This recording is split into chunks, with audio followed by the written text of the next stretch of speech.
Good evening. You're very welcome to season 5, episode 24 of the League of Ireland Women's podcast here on Final Whistle. As my phone goes berserk, getting all the notifications that we're going live. Aaron, you're back with us again this week. Great to have you as always.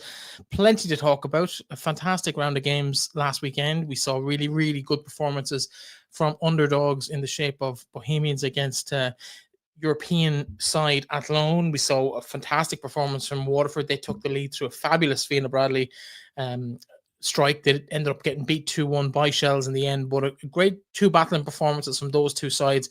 Plenty of other games. Sligo winning 2 games on the bounce. 2-0 win down in Cork City. We're going to be talking about that game later on as well as plenty of other games. Not great for Shamrock Rovers. They've fallen to another defeat at Galway United. Things haven't really gone well since for Steph since that first win back, what is it, 3-4 weeks ago now. It's been 10 weeks. Yeah, it's been an interesting weekend. Your highlights of the weekend before we get into the kind of the specific games, your thoughts? Sligo's win is obviously one of them.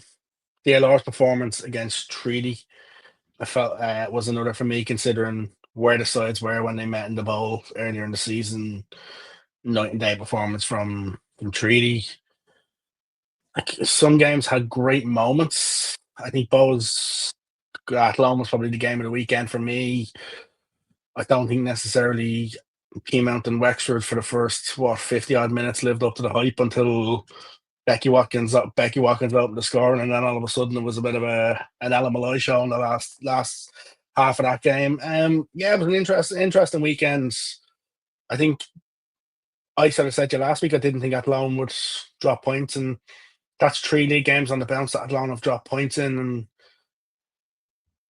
it makes that game that they've got Saturday week, not this Saturday, the Saturday after against Shelbourne, absolutely huge for them. Shels can afford to drop points in it. Athlone can't. Well, Shels can and they can't. I know you put your neck on the line a couple of weeks ago and said it was a 2-horse race and that was going to be it. Like, I don't think it is a 2-horse race. I think we're seeing Shels. Athlone have been a bit distracted by the European thing, obviously. They've signed extra bodies in the last 10 days to hopefully help with that, but it didn't reflect on Hannah Wesh didn't play Saturday for me, and the one thing that I took away from that game Saturday is she's like Alex Kavanagh.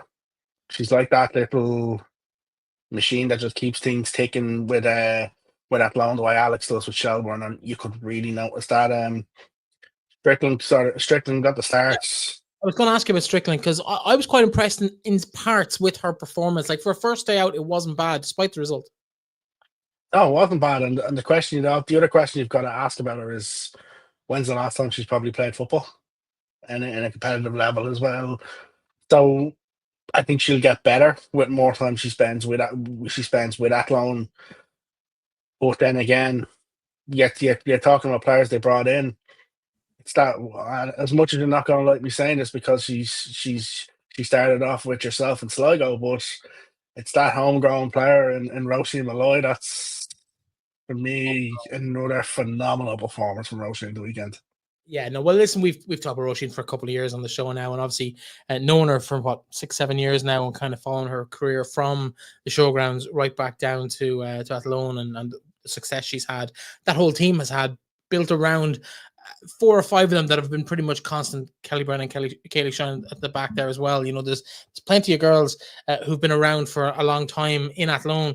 They all deserve the plaudits for that. But it's the little bit of quality that these girls bring in that we've seen from Izzy Groves or from Kelly Brady or particularly, I suppose, from Maddie Gibson over the last few years. Like, we kind of don't even flinch when she does something a little bit special now. No. And if she doesn't do something special, you're nearly disappointed. That's the funny part about it. It's gone from being a way of, expecting the unexpected to now all of a sudden expecting it on a regular basis. Sort of reminds me of prime Noelle Murray, where at times prime Noelle Murray could just go out and do anything magical. Like, I still remember the goal she scored against Galway in Tolka Park, where she flicked the ball over 2 players' heads and just buries into the back of the net. And Gibson, that one to a left foot is just sublime, and thankfully seems to be over the injury. because there was obviously a bit of concern going into the Champions League about her an injury. So thankfully she seems to be over it. We Moving can't. away, Athlone. Well, yeah, we can't talk about the game without talking about Bohs, because I thought for Yes. 60 odd minutes, I thought Bohs were as good as I've seen them play in years. It was a really, really top performance from Bohs. They ran out of steam a bit. Should they have had a penalty? I think they probably could have. I know you've said there's a video circulating showing from a different angle that maybe suggests. I've seen a picture of the tackle from a different angle that sort of suggests she may have. But to me, I thought Saturday when I looked at it, penalty.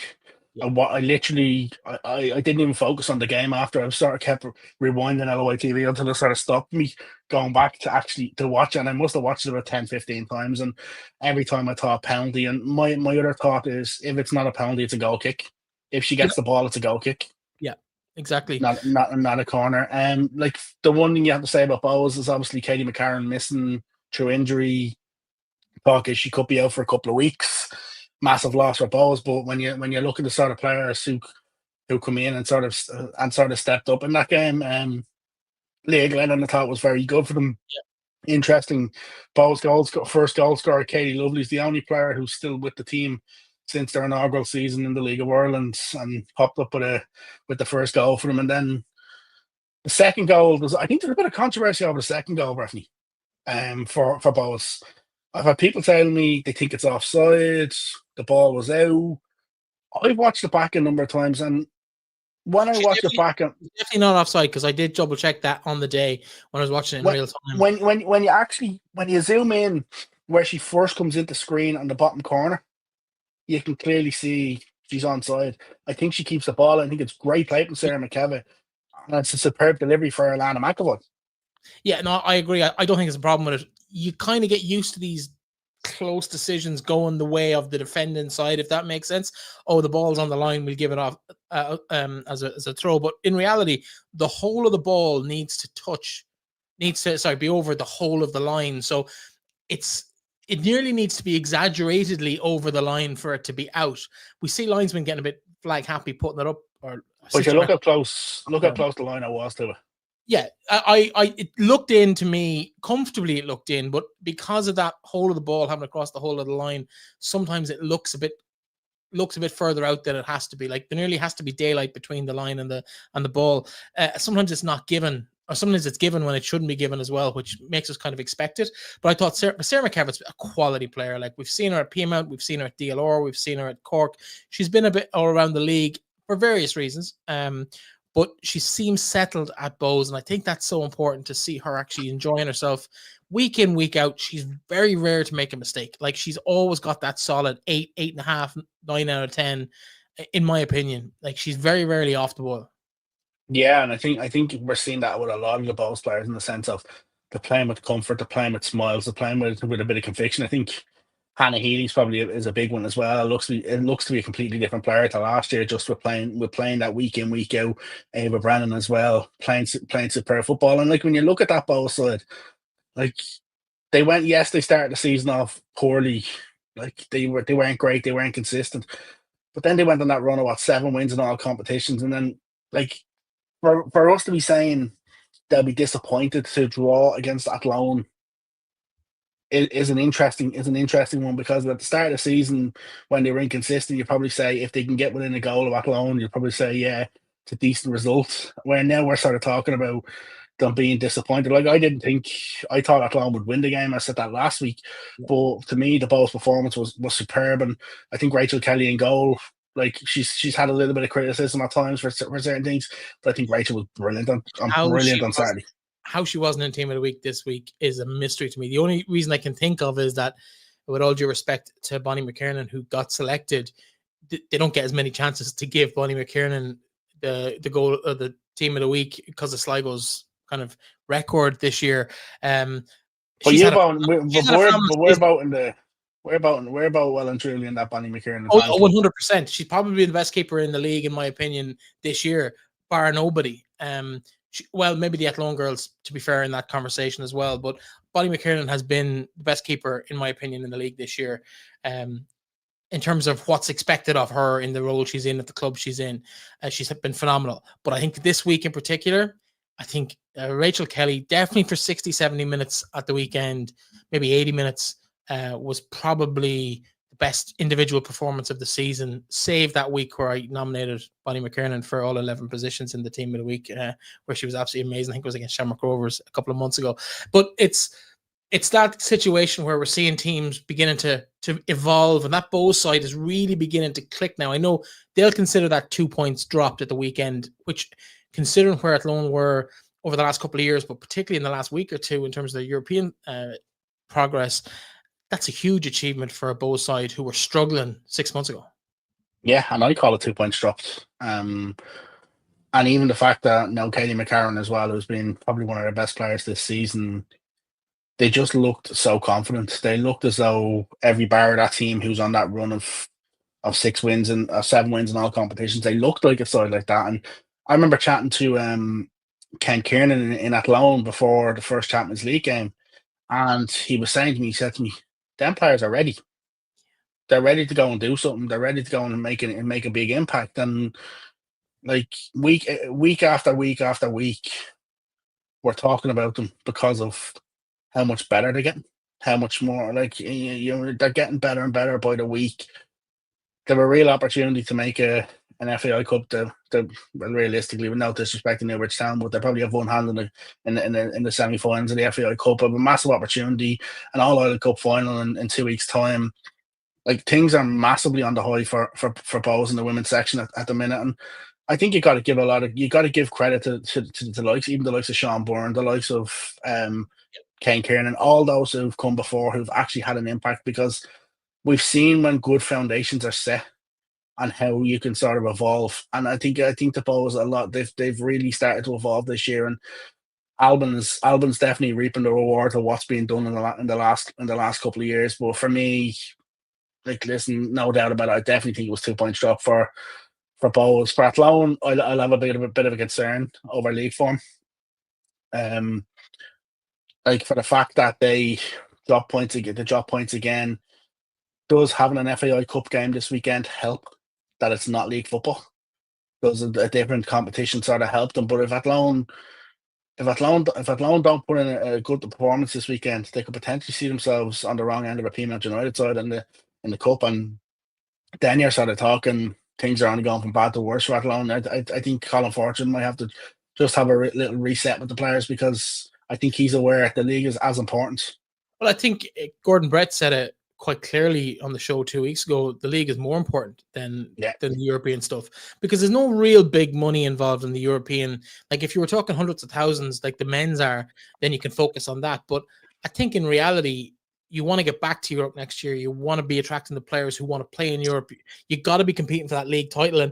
And the 6 points they've dropped in the last 3 games, like, that could be the difference between winning the league and not winning the league. But do you know what? At least it makes the whole thing interesting. Athlone go to play Shels. The thing about it, if you look at that 6 points they've dropped, they were comfortable enough against Galway for large periods of the game, and then the second half Galway come into the game.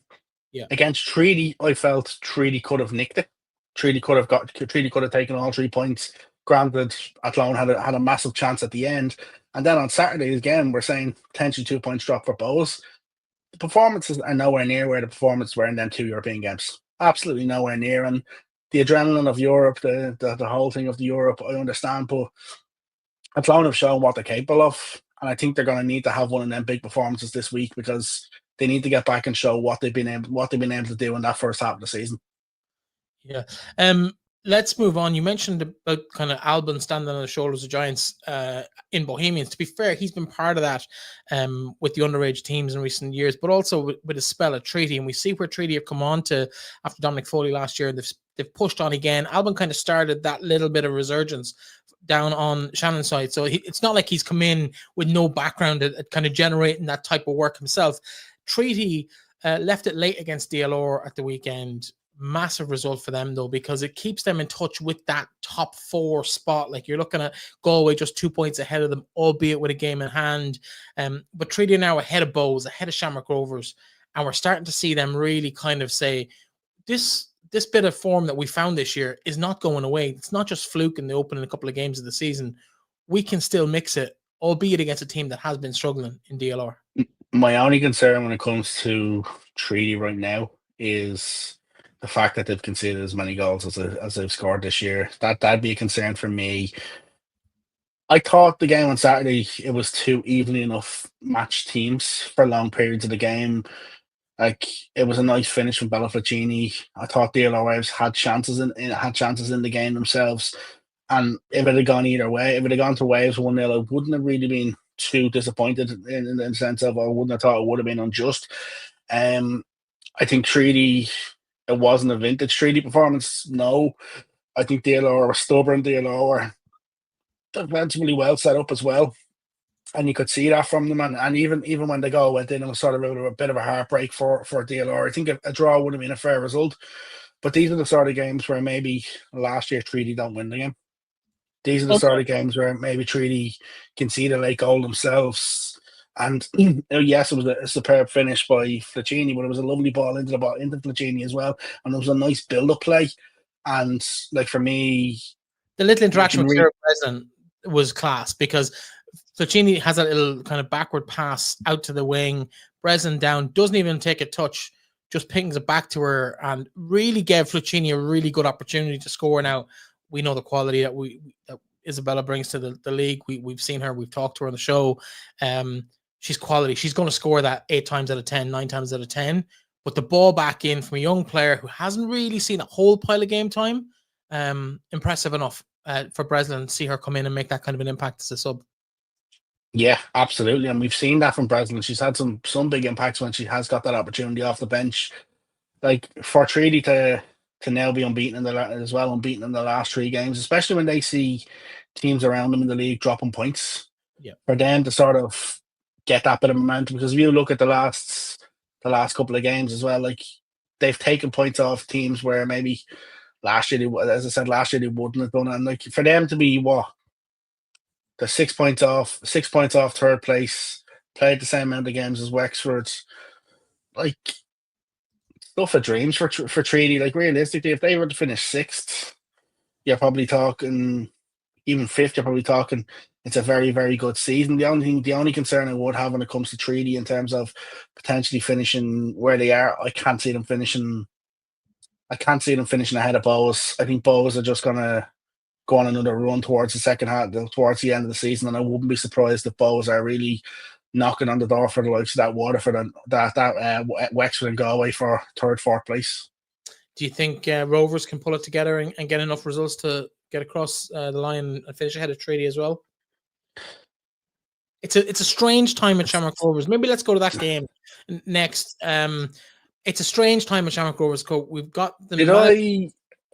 Did I look into the magic ball at the start of the season when I predicted it finished 2nd? There's nothing, because after what, first 5 or 6 games, you're probably thinking, okay, Rovers are going to really push on here. Maybe they're going to finish top 3, but like, it's just one of them for them that, like, the problem is they're in these sort of games. They're very competitive in these sort of games. Like, the first goal they concede from Emma Doherty, it's a nice ball. It's a nice ball in from Trace Kenevi. Like, I was listening to Shamrock Rovers post-game interview with Stephanie Zambra, and she was sort of saying that only a couple of moments ago she was having a conversation with Aoife Brophy, sort of trying to change that to stop them getting down that side, and they just didn't get the message in time to make the change there that they wanted, and they got punished from it. Like, it was a nice low finish from Doherty, and then, like, even you look at the goal that Rovers scored, it's a scramble in the box, and Maria Reynolds gets it home, and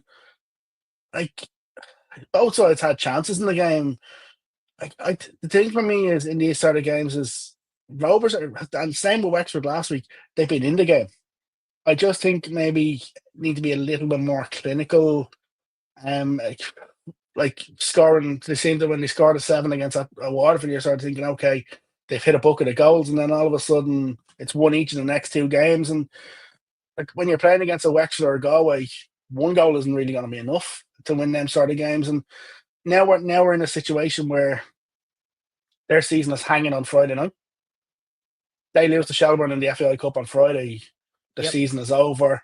Like, you've been looking, even the players that they brought in, Mia Dodd got injured. On the flip side of that, Aaron, sorry to cut across you, but on the flip side of that, looking at the way the draw is shaping up in terms of teams who've been there, done that in the FAI Senior Cup, I know we're going to preview the cup games in a bit more detail later on, but like Shels versus Shamrock Rovers is the title round, effectively. 100%. Looking at Newbridge and Bohs, based on no disrespect to Newbridge, but based on non-league sides' record in the cup in recent years, if they get a goal, they'll be exceeding 80% of the teams in the last 4 or 5 years. So Bohs are expected to progress fairly simply. It's a huge banana skin, but they're expected to progress in that game against Newbridge. Looking at the other draws, or the other teams in that draw, like effectively, we're looking at an opportunity here for everybody else. Like DLR Treaty would be two teams that Shamrock Rovers, if they were to beat Shels, would look at and go, we can definitely beat them. Yeah. The same with Peamount. If they were to progress against Athlone, I think they'd fancy their chances against Peamount. But essentially, and Bohs and Newbridge. So if Shamrock Rovers can get past Shels, which is not beyond the realms of possibility, given the draw, you could be looking at a cup final. Right. Let me say something. And they're not going to like what I'm going to say next. You have no chance of getting past Shels. Is that what you're going to say?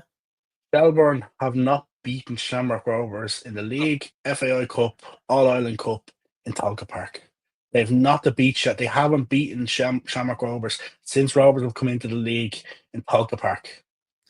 Now, you've just set Shamrock Rovers up for a massive loss if they get knocked out on Friday night as well. Okay. What do you think can happen? I'm going to say this to you. I'm going to see an awful lot about Stephanie Zambra's management skills on Friday night. Okay. Because she is going to get hurled with abuse. You know the relationship she has with the Shelbourne fans. You know, we've seen it over the last couple of years from her time with Peamount, from her time with playing with Rovers. They are going to hurl absolutely everything at her.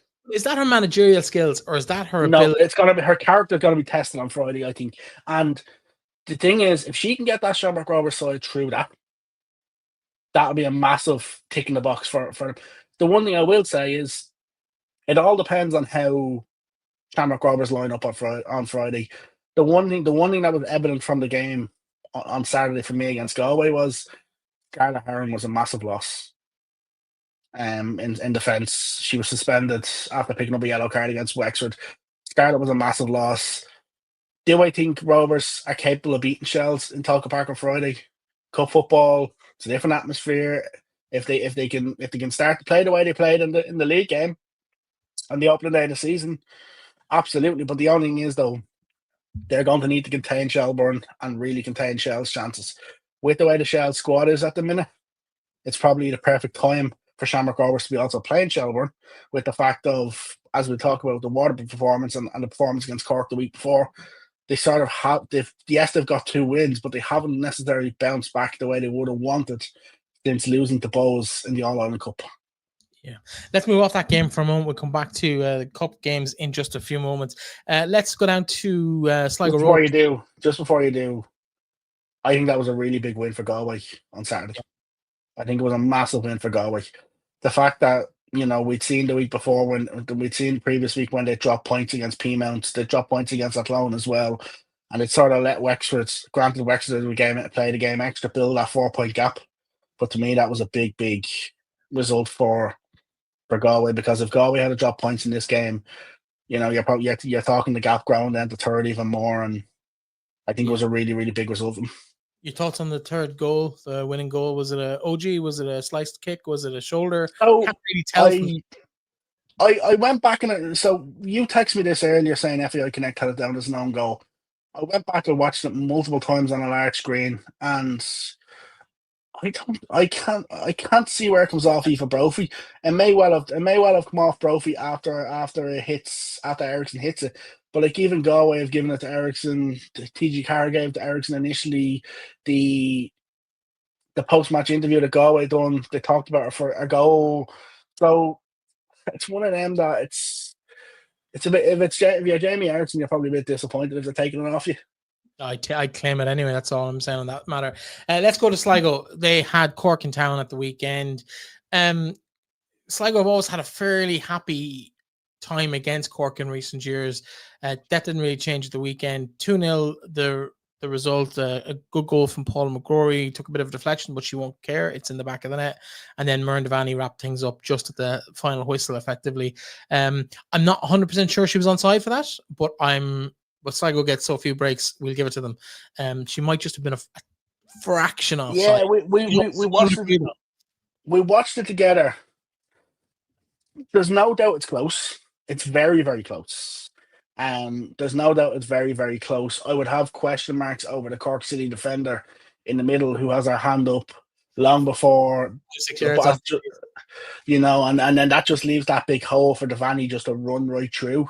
If you don't get that, if you're Cork and you don't get that decision with Devaney running right through, I would expect Murren to score 90 times out of 100, 9 times out of 10 in that situation. Probably more. Great play from the McDaniel sisters in the build-up of the goal. It was a great breakaway goal for Sligo. And I felt during the game, once Sligo went 1-0 up, I never really felt that they were going to lose the game or they were going to really relent in the game. And the second goal was probably a little bit of an icing on top for them. But at 1-0, I probably thought they were never really going to lose the game. It didn't affect the outcome of the game at all. I think whether it was an offside or not. But yeah, she'll take it. The better team won on the day. Yeah, 100%. Although I have to say, I watched most of the Bohs game live on LOI TV at the weekend. Jumped over to the Sligo game, and the standard, it's easy to see. It'd be easy to point out which two teams are doing well this year, which two teams have been struggling. The pace was a little bit slower. The quality was a little bit lower. It just didn't have the same intensity to it. And maybe that's a reflection of how both sides have been doing in the league this year. Yeah, absolutely. The other side of it as well is it's very hard for them to compete against the big teams. Like we even seen last week, granted Cork only lost 2-0 to Shelbourne. The amount of chances that Shels probably had early on, probably should have scored multiple goals in that game. And this is where when they play against each other, when the likes of Sligo, DLR, Cork, Waterford sort of play against each other, they're at more of a level where they can compete against each other. It sort of takes a really, really big performance from the likes of Sligo when they beat Peamount to get that result. It takes that big performance and that big result. But for Sligo, listen, we said at the start of the season, and I'm going to throw humble pie on both of us.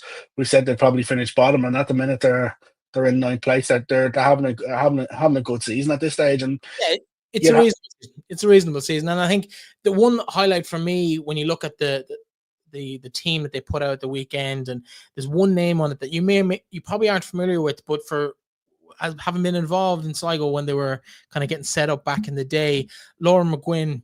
She's been the top scorer, close to top scorer in the junior league in Sligo for a while. She was in around the squad in the first season, didn't really get a chance or a break. When the junior league started in Sligo, we've talked about that on the show. It's been a huge success. 12 or 14 teams in the Sligo Leitrim area playing junior football that didn't exist 3 years ago. So that's huge. She's come back into the squad. She's been on the bench. She didn't play at the weekend, but she has had a few moments off the bench in recent weeks. Hasn't scored, but she's a deaf international, and it's lovely to see her coming back into the fold. And I think that's one of the success stories. Maybe not the same level as Gemma Quinn in terms of the impact she's having on the league, but we're seeing these girls who don't quite make it at 17, 18, 19, having that opportunity to go back to the junior ranks and then come back into the league in a couple of years' time, maybe when a bit of form or a bit of confidence, or just maybe no other options in some places, but they do get that opportunity. So it's great to see that the system works when you put the structures in place around clubs. And that could be mirrored probably for 2 or 3 girls in every club over the last 4 or 5 years. It's just really, really good to see that kind of structure really come into play. Yeah, absolutely. And it's even been evident in the fact of making that step up, because we had a chat last week about Cork City and about players going the opposite way. Yeah. Going back to junior football and seeing players sort of make that step up. It's great. And even when we've seen the underdogs happen, you've seen that step up for 1 or 2 for a short period of time. Yeah. But it didn't necessarily translate into long-term success. It's just that particular individual. She volunteers on the men's games. She runs the kids' games at halftime, or at least she did back in the day. She went to college in the States, I think, and it's great to see her back playing football. Yeah, but you know what that is, though? Do you know what? I've been, speaking of Sligo Rovers, though, anytime I watch YouTube lately, I keep getting a Sligo Rover, an FAI ad. Got Damien. a family in Sligo. Yeah, Damien and his wife, whose name escapes me right now. Yeah, and Sarah, when you talk about someone like that and the Sligo Rovers passion, to see people like that who have Damien been, Grimes, Margaret. but not even that. Even when you're talking about players coming in, players who are diehard Sligo fans coming back to represent the club. Like even you look at Emma Hansberry for so long, had to go and play for other clubs, had to go play everywhere elsewhere to come back and put on her local team jersey. I think there's probably no more bigger pride than playing for the club that you grew up supporting. Yeah, and it's that actually I've seen that clip a couple of times this week at halftime in nearly every game, and it's Damien and Mairead Grimes is her name, and they make a really good cup of tea. I'm not gonna lie, but they are Sligo Rovers. Like it's people like that who are making the tea on training nights, making the tea on match nights. They're out selling lottery tickets. I know I was out of the house here. I'm local. I'm local to Sligo. It's only 40 minutes down the road. But they called to the house here about a week ago. I wasn't at home, but the Ring doorbell caught them. So I will buy a ticket for their national or their annual draw. But they do so much work in the community. The community do so much work in the club as well, which is huge. And there's a lovely moment in that little video of the two of them sitting on the couch and talking about their love for Sligo Rovers and each other. It was just really heartwarming to go, I really love you. Do you know what I mean? It was just really, really nice. But they're salt of the earth, and they're two of a large number of people that Sligo Rovers wouldn't be around without. And I think that's the sort of stuff that we like to see on the socials and stuff. And it's Phil's halftime, and it's a lovely little heartwarming story. It's better beats what's in the news at the moment, whether it's politics or murders or whatever. It's lovely little heartwarming stories. But from a Sligo point of view, 2 wins on the bounce, they're going to be happy enough with how that's going for them. Of course they will. Of course they will. But the only thing is, though, and just without throwing a bit of a damper on it, they'll also have that bit of disappointment in the sense of what could have been if they had had a better performance against the LR Waves in the FAI Cup. Could have had, and like you now started talking. If Shamrock Rovers lose on Friday, Shamrock Rovers go to Waterford, go to Sligo next week on the back of 3 straight defeats. It's hard to see. It's hard to see Shamrock Rovers not winning down in Sligo, but stranger things have happened. It's happened before. I think Shamrock Rovers' first game was a 1-1 draw in Sligo, if I'm not mistaken. So maybe a 0-0 draw. I can't remember. It was a draw anyway in the first game of the season. I think it was a 1-1 draw. There's a header for Shamrock Rovers, if I can remember, on your government scoring, I think potentially. No, it was a great weekend for Sligo, but it's a nice little run, and I think clubs need that. So just to actually correct you, it was actually 2-1 win for on the opening. The Rovers' first game. It was actually 2-1 win to Shamrock Rovers, but Sligo have got a result against them, as far as I remember, in the showgrounds. We got a 0-0 draw against them in Tala this year as well, so they won't be scared of taking them on. But it's hard to see them repeating that feat. In terms of the other games, as we look around the league, we get away from my own personal interest. We haven't talked about Peamount Wexford much. We touched on that. Ella Malloy has been a revelation since she's come back into the league, and it makes you wonder, I suppose, why it didn't work for her in England, because she's definitely got the talent. Well, she scored some bangers. She scored some bangers with Sheffield United. She scored some absolute crack. She scored some goals from them. The thing about Ellen is like, she looks fit. She looks healthy. Like you can really see how much she adds to that Wexford team. In terms of this game itself, I thought the first 50-odd minutes of it weren't great.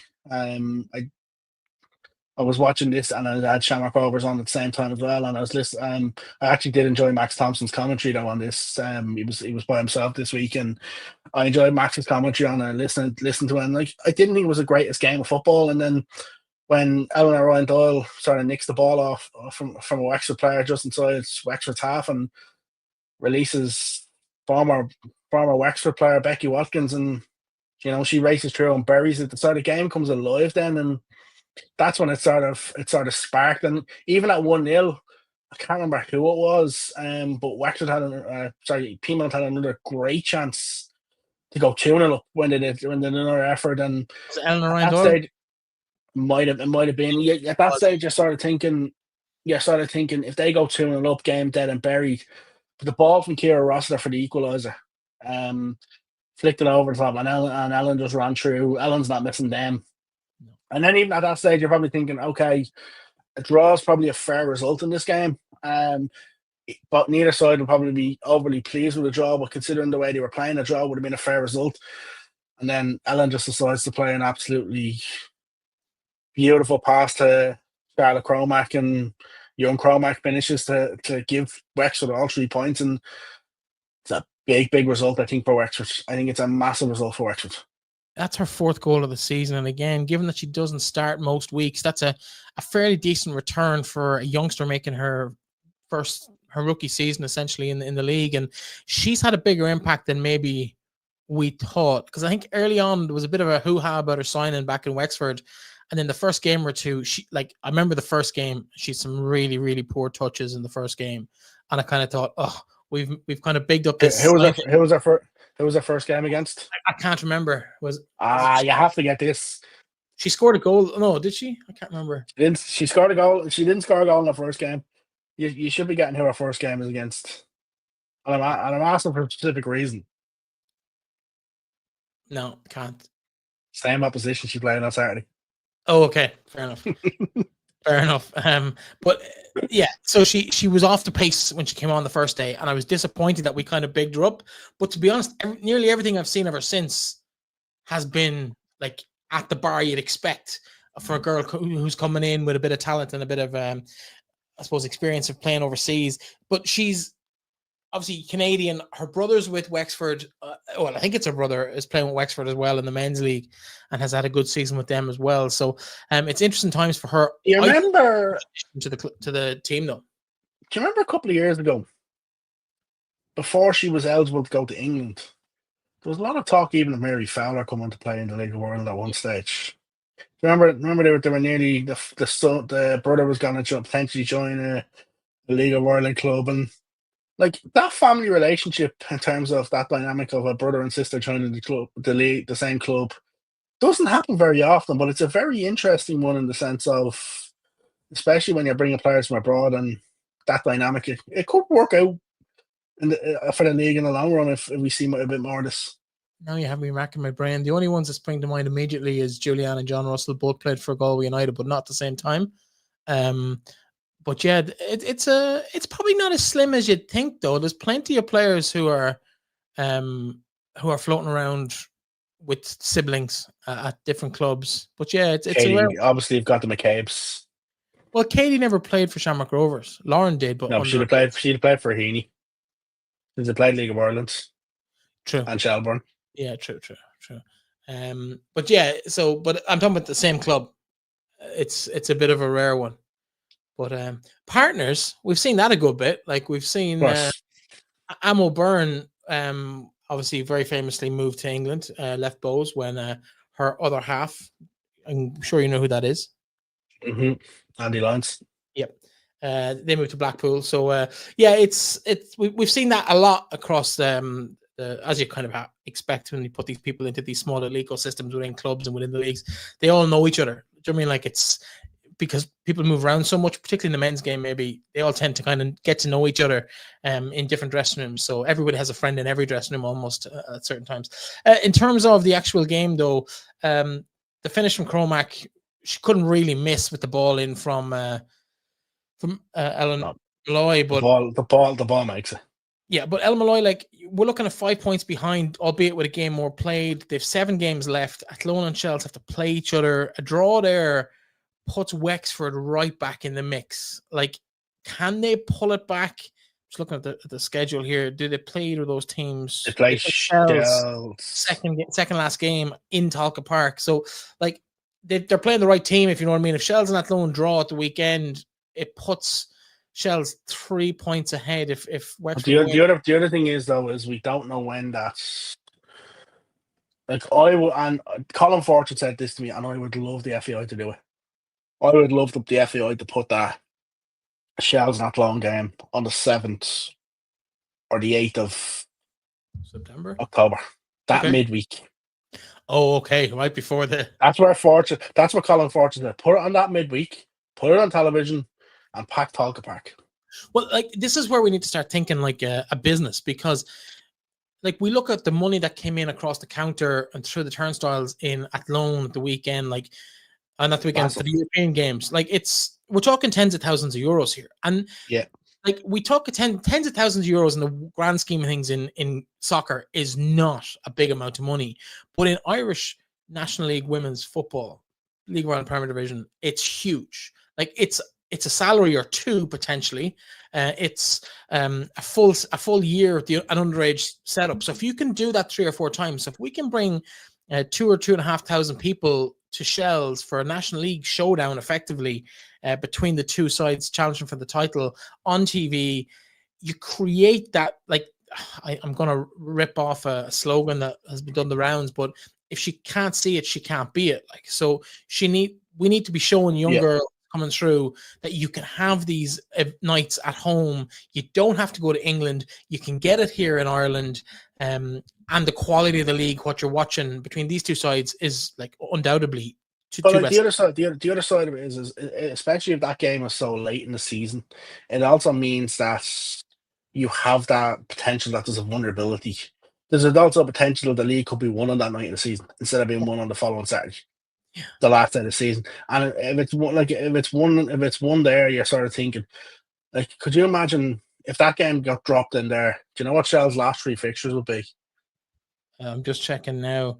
It'd be Wexford, Athlone, and Shamrock Rovers. Like it's not a bad run in. Like you've got DLR and Treaty before that, so you probably That's one of them. That's one of them where some way to win a league though. it'd be some way to win it. Do you know the best? I'm going to say this. Prefer to win it in Tala though, just to win my Shamrock Rovers. Oh, the best winning of the league for me ever, or the best league running for me ever, had to be the year that Wexford won the league in the playoff. Wexford won the league in the playoff, because the fact that Wexford were playing, there was nearly games every Wednesday, Saturday, teams catching up on games, and it just made that run in absolutely manic. Let's talk Shels and Waterford, seeing as we are talking Shels. Straightforward win on paper for Shels. 2-1 winners. They stay top of the league. They capitalise on Athlone slip up to move 2 points clear of the Midlanders, but they were made work hard for it. Now they had chances plenty, just couldn't score. But let's talk about Waterford for a moment, because they've had a rough month. In the build up to this, it's been really, really poor in terms of their performances. They came into the game with 4 straight defeats, including that 7-0 or 7-1 reversal by Shamrock Rovers just 2 weeks ago. So morale can't be huge in the camp, and yet it looked like they were the better team for most of the first half on Saturday. And what a strike from Fiana Bradley. Let's talk about her for a moment, because she's been a little bit of a journeyman already. What is she, 19, 20? Is she even? Yeah, I can't remember off the top of my head. Let me see here. Fiana Bradley. I don't even think she's that age. I think she's younger than that. Yeah, but it's just 18. Actually, she must be under 18, because it's not letting me open her profile. So it's like Fiana Bradley has been probably one of the standouts wherever she's gone. We talked about it earlier on in the season when she was playing at Cork against Waterford, how the tussle between herself and Lauren Walsh was probably one of my best things to watch this year. Now she's a teammate. She's at Waterford. What a strike. First of all, she touched the ball 3 times. She's no right. She has no right to ever get that shot off. What she has to do to actually get control of the ball in that situation, for me, is sublime, because she's a little sliding to sort of control the ball, and then to turn back and then to strike. Like, it's just ridiculous. And it's, for someone so young, like, what a strike. What a goal. Yeah, she looks to be 18. But it's the first touch to gather it, because the ball comes in a little bit awkward to her. She kind of stretches one foot out, almost does the splits in the middle of Tolka Park to get the ball, pulls it back, takes a touch around the defender, and then unleashes hell from about 25 yards. Like, you don't see those goals that often. And that was top drawer. Yeah. I think you're Are we under? The problem is, are we nearly underselling it a little bit? I'm like, there's no doubt about it that it probably should be in that goal of the month nomination for this month, just as for the whole play of the goal, the whole build up to the way she built it. And it was superb strike. Just in terms of Shels, though, even before the goal and after the goal, like I did feel Shels had a lot of chance. They had a lot of chances in the game to where it probably could have been ahead before Waterford scored. But the one thing you'll notice with Shels, it's just that while they're creating chances, they're not taking the chances, and it's completely different Shels to maybe 4 weeks ago. Like, I think the Bohs game, the Bohs defeat in the All Ireland Cup has probably taken a little bit out of them. The loss of Kate Mooney is absolutely massive because they're having to play a completely different style of football, with the fact of Mackenzie Anthony and Noel sort of like to drop deep and get the ball, whereas Kate can run in behind for you. Kate can give you that option in behind. Shels are going to have to adapt. The one thing I will say, and this is my concern for Shels, is that Shels are very, very, very light on bodies. Yeah, and that is my concern. Is if they get one or two big injuries, they remind me an awful lot of Wexford a couple of years ago when Wexford had all the ACL injuries, and they sort of struggled to sort of nearly put their best team out because the players weren't available. Or I just think that sort of shell squad is just too like. And I'd said to Owen during the window about strengthening, and he was sort of saying no, he was happy, and then like I'm just very surprised it didn't strengthen, because looking at it now. Yeah, particularly with Athlone getting a bit of an influx of 2 new bodies in there as well, and they look to be decent players. That should give them an advantage.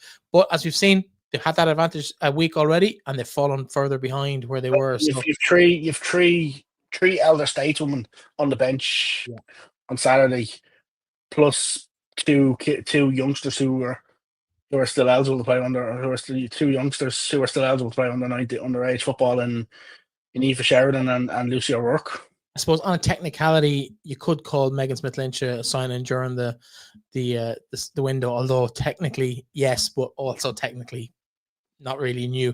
But she has returned to the club. First time she's played 90 as well since coming back. Yeah, it's all positive to see players of that quality coming back into the league. In terms of the weekend's action, anyone stand out to you as being particularly impressive? Yeah. I said it earlier. I thought Hannah Healy was very good. I thought Sarah McKebb was very good. I thought the goal in midfield were very good against Shamrock Rovers. I thought Gleeson in defence for Waves was very good. Eve Bandana had a decent game. Lots of players had good performances in different moments for me at the weekend. Probably if I was to pick one, I'd probably say Rachel Kelly was the standout player last weekend. Yeah, I think so. Ava Brennan probably deserves a mention. I just thought she showed some really nice moments of skill during that game. Do you know what? I'm going to say something about Ava Brennan, and it's probably it's not to sound bad, but Ava Brennan is nearly the sort of player that she started getting into that category of I expect it now, because we've seen it happen so much. And like if she has an 8 out of 10 game, you're probably going to say I expected that. Yeah, and she started getting into that category now of that sort of position. I'd say she's nearly in the category. If she's an 8 out of 10 game, it's going, what's wrong with her this week? Let's talk about the 2 Shels goals though that Waterford did concede that Shels scored though in that game. Do we really have to? Yeah, I think we have to sort of I think Jess Gargan's goal for me, the way she tracks the run when the ball goes out left. She's done that a number of times. I remember back when she was playing for Shamrock Rovers, so it was one game in Tallaght Stadium where she started to move off at right wing back, and then literally finished the ball with a headed effort in the box, and she just has that knack about her. And then Alex Kavanagh's finish, I think defensively, the first goal. Let's talk about maybe Wallimer for a minute, because she's come in. She's made a couple of impressions, but hasn't really got a consistent run in the team. Do you know what's funny? The weekend, she was involved in both goals, created a couple of chances on top of that as well. And I just thought she was an outlet every time for Shels going forward on the left hand side. Yeah, people are sort of saying to me a while ago, sort of, they were trying to just be like, don't hype her up too much because they know what they have with her. Girls know what they have with her. She's going to be a very good player for them. Like that was one thing that O'Meara sort of said is that he knew she's going to have to play more than she probably at this stage, and he probably would have ideally been like to at this stage. But she is more than capable, and she's the sort of player now. She's got a couple of starts. Like even the big moment of bringing her on when they're down to 9 players against Bohs. I think he's a lot of faith in her.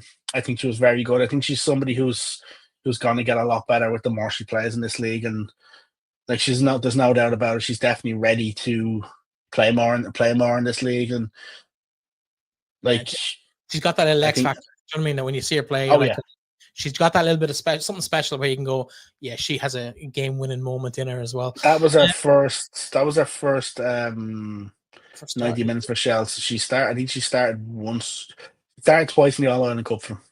yeah, first league start for her. But great to see her in the team and kind of making an impact, involved in both goals. I thought the way the kind of the composure she showed, making that burst through the middle of the field for the build up to the second goal was phenomenal. So yeah, great to see the youngsters coming through across all the leagues, all the teams in the league. Let's have a quick look at the league table before we move on to the cup quarterfinals at the weekend. Shels, as we mentioned, 2 points clear of Athlone on the top, who are on 34 points. Wexford on 31, with Galway 27 points, 4 points behind with that game in hand. Treaty, they move up to fifth place on 25 points, a point ahead of Shamrock Rovers, who themselves just 1 point ahead of Bohs. Again, Bohs with that game in hand. Peamount, 2 games in hand, but a 9 point gap between themselves and Bohemians. Actually, just while we're talking league tables, Yep. just to make people aware, Bohs Piedmont league game scheduled next Tuesday in Dalymount. Yeah, so they will catch up on that in terms of Bohs game in hand. Sligo Rovers then in that lower quadrant of the league. Sligo Rovers, they move up to ninth with 11 points ahead of DLR Waves on 10, Waterford on 9, and Cork City on 7. But do you know what I like about the league table that we haven't seen in recent seasons is we don't see anyone on 0 points. Like every team has 2 wins from 15 is the least. Like, do you know what I mean? Which is still, it's not great, but it's I not said to you, hammered. I said to you a while ago, I had concerns about Sligo not getting a win, and then all of a sudden, and probably in the last 7 games, they got 3 wins. And the thing about it is like the fact that they've beaten one of the top higher teams in Piedmont. You're looking at the result, and it's a case of that little click at the bottom. Any of them 4 can beat each other on their day. The next 8 teams up, then you're probably saying any of them can beat each other on their day. Yeah. And that's the big difference this year. We're seeing more and more I think unpredictability. we've always had a bit of that where the different tiers could beat each other. But I think we're seeing games now where Waterford can go to Shelbourne, or Waterford can go to Shelbourne and can scare the hell out of them. You know, Yeah. Bohs can go to Athlone and be worth the 3 points. And I think we're seeing, even with the likes of Cork, Waterford, DLR, these teams, okay, consistency has been a problem, but they're not as far away from the top teams in the league as the teams in those positions were. And bear in mind, we now have 12 teams, so we should be further away than when we had 6 or 7 or 8 team league. I'll say this to you. Tiny.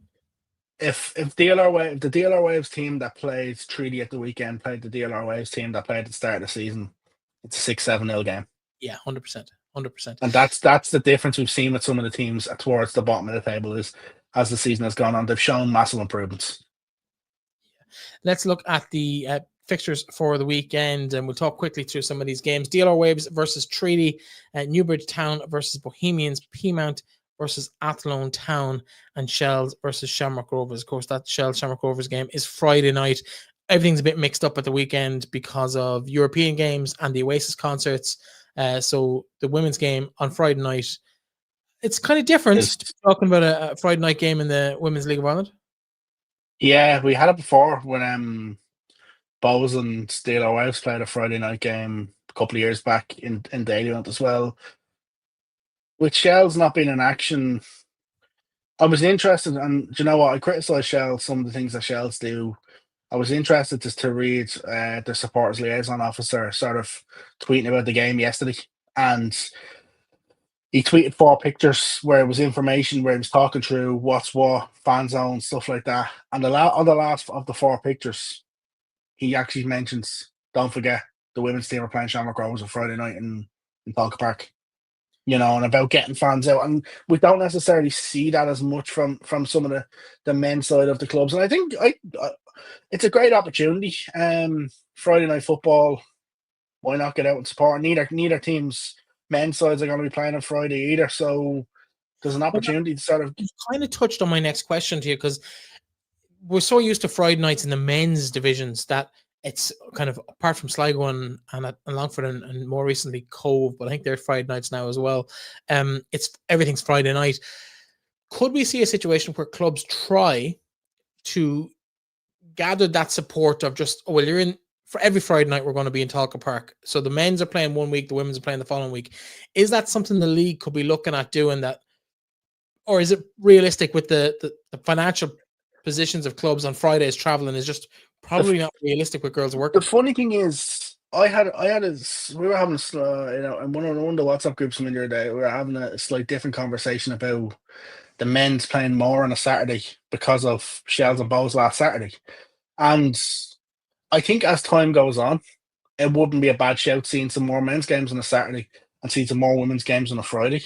If the clubs market it and captivate it right, I think it's doable, especially if it depends on your men's. But the only problem you'd have is you could still get several hundred of the men's fans if Shels are playing away, for example.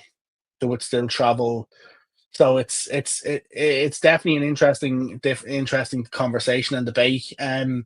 Interesting to see what sort of crowd they get into Tolka Park on Friday night. Yeah, should be a good game. Your thoughts on who's going to progress through each of these games?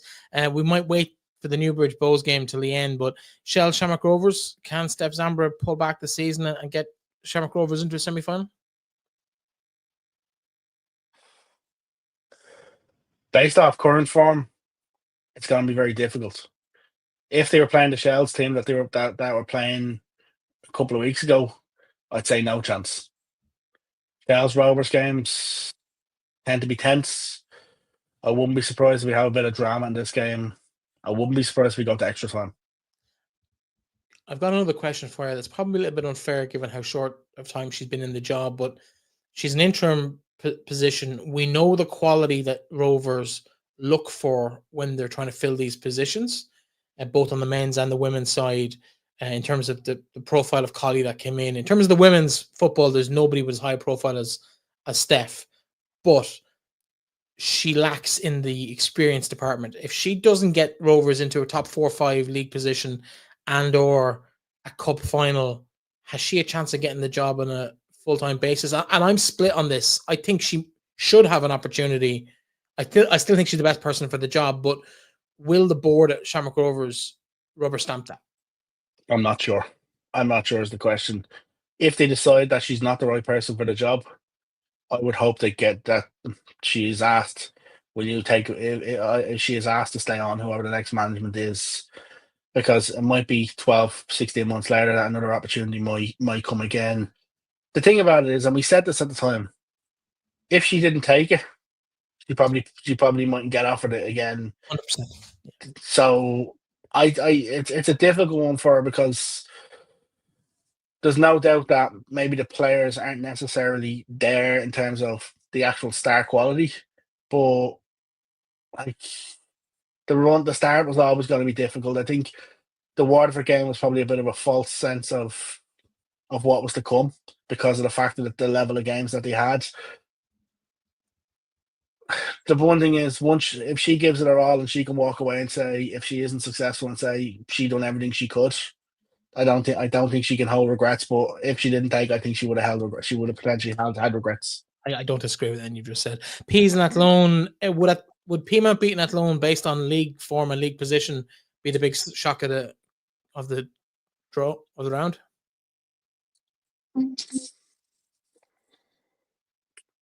No, I don't think so. I don't think so. I think we've seen what Peamount are capable of doing on their day in games. The problem with Peamount is, yes, Peamount probably haven't been consistent this year, but if Piemonte beat them, would I say it's a big shock? No. Would I be surprised? Yes, but would I say it's a big shock? Probably no. I still think cup football is that interesting one. Yes, Piedmont beat them. Athlone beat Piedmont 3-0 in the league in Athlone in the Athlone Town Stadium.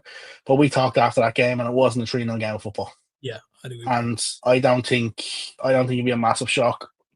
It's probably the right time for Piedmont to play Athlone, if I'm being honest. But I would probably suspect Athlone should get through. Of course, Athlone with one eye on Holland at the end of the month as well, so they'll be keeping a close eye on that. And maybe I'm going to say this to you now. If they continue to have one eye on Holland, they could find themselves in third place in the league and out of the FAI Cup, and that is a concern for me. And we've seen they had an eye on the home game, the home European games. These two next weeks of domestic football are make or break for Athlone. Yeah, I don't disagree with you. DLR Waves Treaty, fantastic opportunity for both teams. They've been in that middle tier of the league or the lower tiers of the league for the last couple of seasons. So an opportunity for them to get a cup semi-final. We've seen Sligo kind of flourish when they've got to that stage in the last couple of seasons. So how I'm important not calling this game. I'm really? not calling this game. You're calling this game. Oh, well, I think Treaty, I like we saw it last week, and that's no disrespect to DLR. It's going to be tight.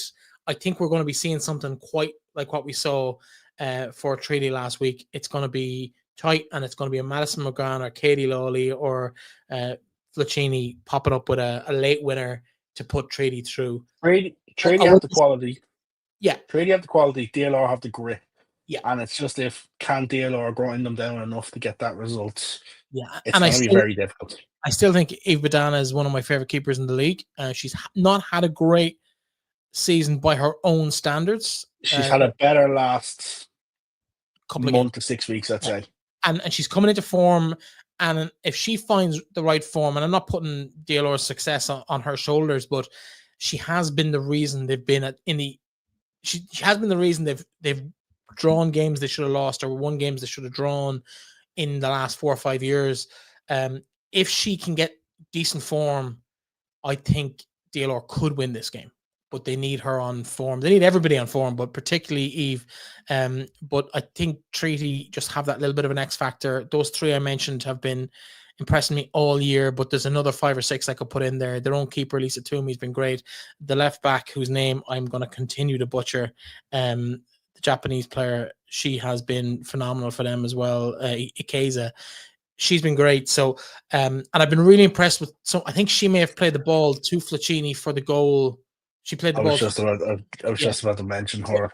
If you talk about her goal involvements this year, not necessarily assists, but her goal involvements this year, being the third or fourth player to touch the ball before Treaty strikes, it's probably up on 30 or 40% of the goals Treaty have got this year. And that could be way off, but that's the way it feels, is that it's really good passes from her from left back right into the front pairing of whoever happens to be up there, McGann or Lawley or Flacchini. And there's others. I mean, there's others there as well, but she has been integral to their success this year. Probably doesn't get as much credit as the girls who find the back of the net, but for me, she has been quality. A really, really good signing by Treaty, and they have quality all over the pitch compared to where they've been in recent years. So yeah, for me, Treaty. Let's move on to Newbridge then. We can both call this one, I think, being realistic, it's going to be a Bohemians win. You're going to get me in trouble. Well, let's be honest. Like, the non-league sides have not performed. So, this is how I expect Saturday to go. I expect Albin Heisen to name a strong team on Saturday. And I expect Albin Heisen to probably make 5 changes by the 60th minute. Yeah, probably 3 or 4 at halftime and another 2 or 3 by the hour mark. And I think they'll win it 4-5-0. My concern here is, from an Albin Heisen viewpoint, is his approach to this game is interesting. With the fact that they played a league game on the Tuesday as well. You don't want to go. I do think from a majority of that Bohs on the 19th side will be successful enough in this game with the quality, and that's not disrespect to Newbridge. I know they have some good players. They have some good players. I've watched them play once, but I just think the class gap and the it's just too big. And like I wouldn't be surprised to see this be 5 or 6, depending what attitude Bohs show up with. I think Bohs will go out there and put it to bed early enough, and they'll make it comfortable. Yeah, I think you have to remember as well, Newbridge Town. Now we cover the EWFL on our website on Final Whistle. They're not on FAI Connect as yet.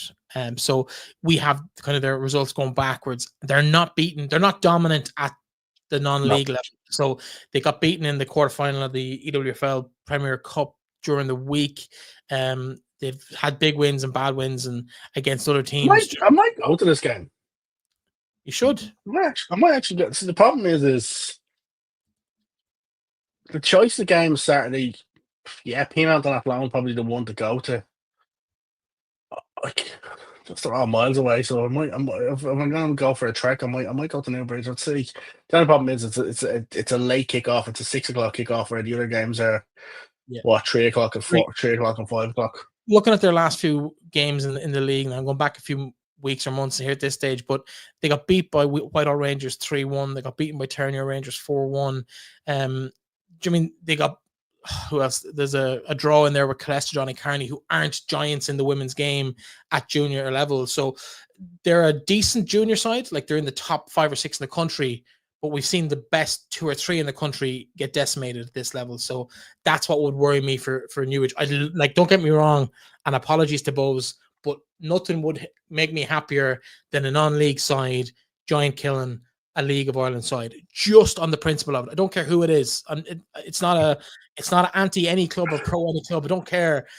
It's the beauty of cup football. And when you get these qualifiers into competitions, I love it. Absolutely love it. I grew up on the FA Cup on Saturday afternoons. Anyone under the age of 25 will not know what that is, because it's the only thing the semi-final and final gets played this year. But the FA Cup used to throw up some absolutely massive giant killings. We're all engrossed in Wrexham around the world for the last 2 or 3 years. My love affair with Wrexham started in 1992 or 93 when they knocked Arsenal out of the third round of the FA Cup. And for me, this is the opportunity for that. Do you mean I've been involved in this competition, albeit 20 years ago, been to the final of this competition. It's fantastic. Are you sure you've been to the final of this competition? I've mentioned it once or twice, Aaron, thanks. But are you sure? I thought St. Francis won their first ever trophy the weekend. Oh, we talk about that before we wrap up. I'm actually talking about before that, 5 years before that. With UCD, we got beaten by Mayo in the final. We were obviously in that competition. We've talked about it on the show before. We're not going to drag up old war wounds or victories back then, but it was one of these things where you look forward to it. Became the kind of the focus of your year, and I think Bohs have the opportunity to do this on Saturday, and I think they have an opportunity to put themselves one game away, as do Treaty, as do DLR. And I suppose just a reminder, both semi-finals this year are live on TG Car. Yeah, it's the coverage is getting much better. Like, do you know what I mean? I know we have other podcasts in the space now. Toe Tap, as they call themselves, are in there with Los Damas, and there's other, I suppose, opportunities for players to get a bit of a mention on independent media in recent years as well. But the TG Car stuff is so important in terms of the visibility of the game. And even I think RTE have been doing an ad for their sports department, and there's sections of Phil Trill and James given. Speaking of TG Car, I want to give out. Oh, good. You're going to get me in trouble. What are you going to give it about? No, well, it's to do with the FAI and the TG Car. Okay. Nobody knew last Saturday's game was live on TG Car until close to kickoff, till a couple hours before kickoff.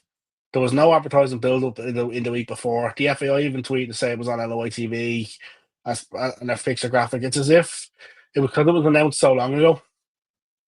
Everybody forgot. Yeah. I'd even forgot.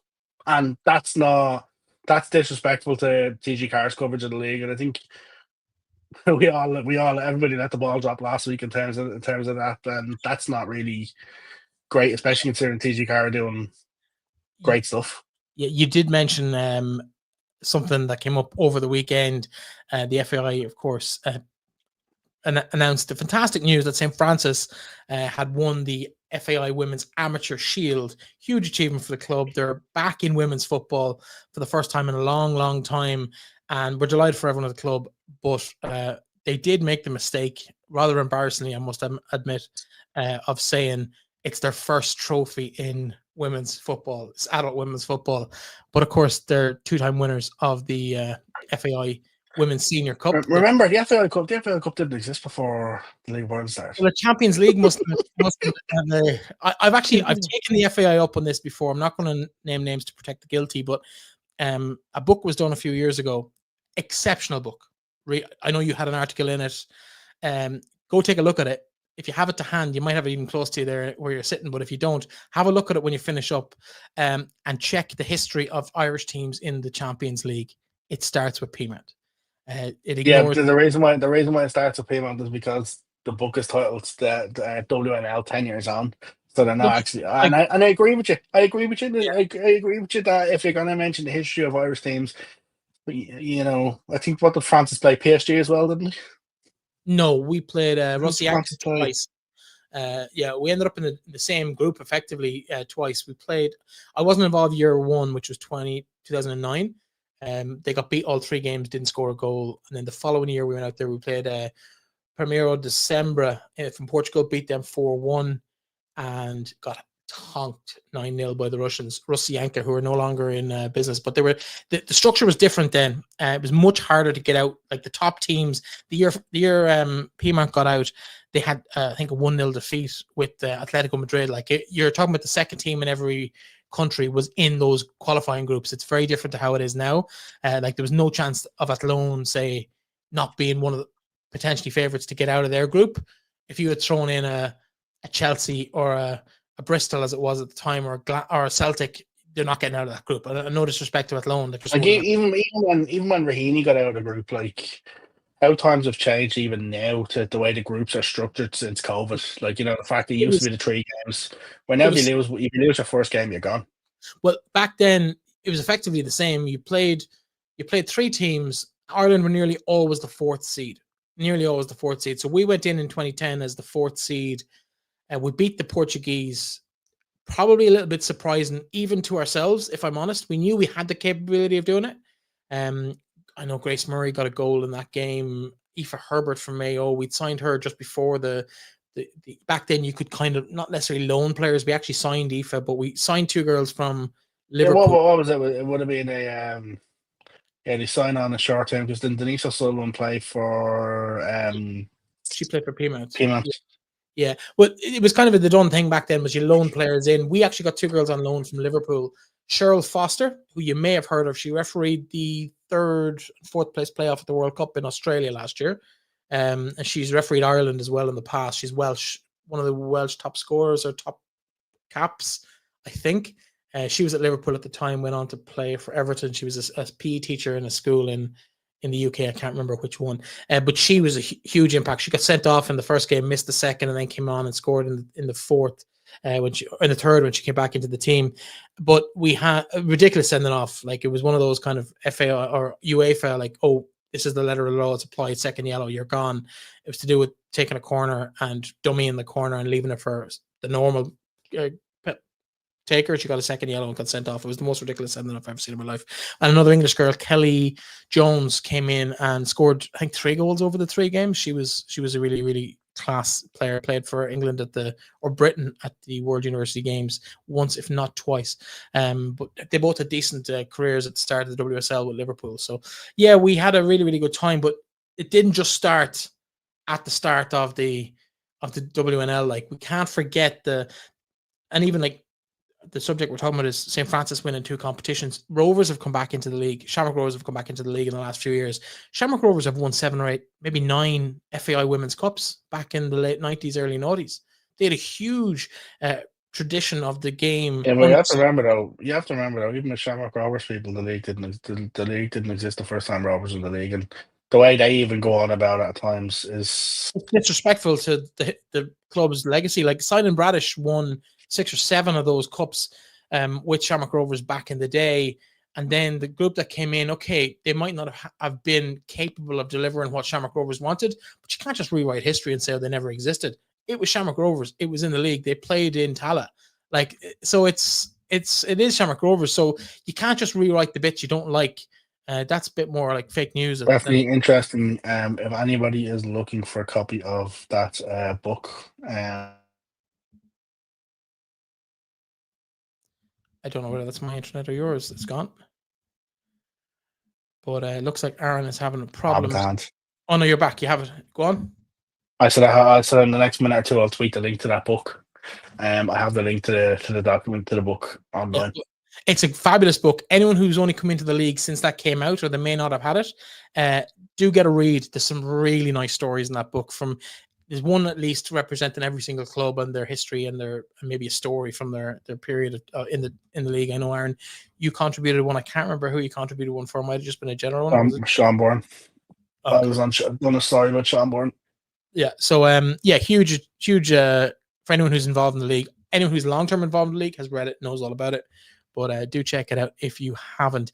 Is that it for the week? Oh, we better actually just chat very briefly, and our good wishes go out to Frank Kelleher. Out today. Frank Kelleher has stepped down from his position as manager of the Cork City women's side, and it's in the statement released by Cork City today. It is due to health problems. So our thoughts and prayers are with him, and hopefully all is good, and he will be back on the side very soon. I remember when he won the cup with Cork City in the Aviva Stadium, when Claire Shine scored the winner. You know how much it meant to him as a local team to win the FAI Cup, and he's one of the good people who were involved in women's football, and it's never nice to see people having to step down for health reasons as well. So hopefully Frank is okay, and we'll see him in our game soon. Absolutely. Aaron, that's it for this week. We're way over time as ever, but I wanted a little bit of a rant about the Champions League existing before Peamount had their successes. Aaron, we will chat to you again next week. Get out to a game. If you can get a chance, you have plenty of opportunities. You've got Shels on Friday night, and then you pick a game on Saturday. Plenty of games to get to over the next few days. Hopefully we'll see you at one ourselves. Talk to you then.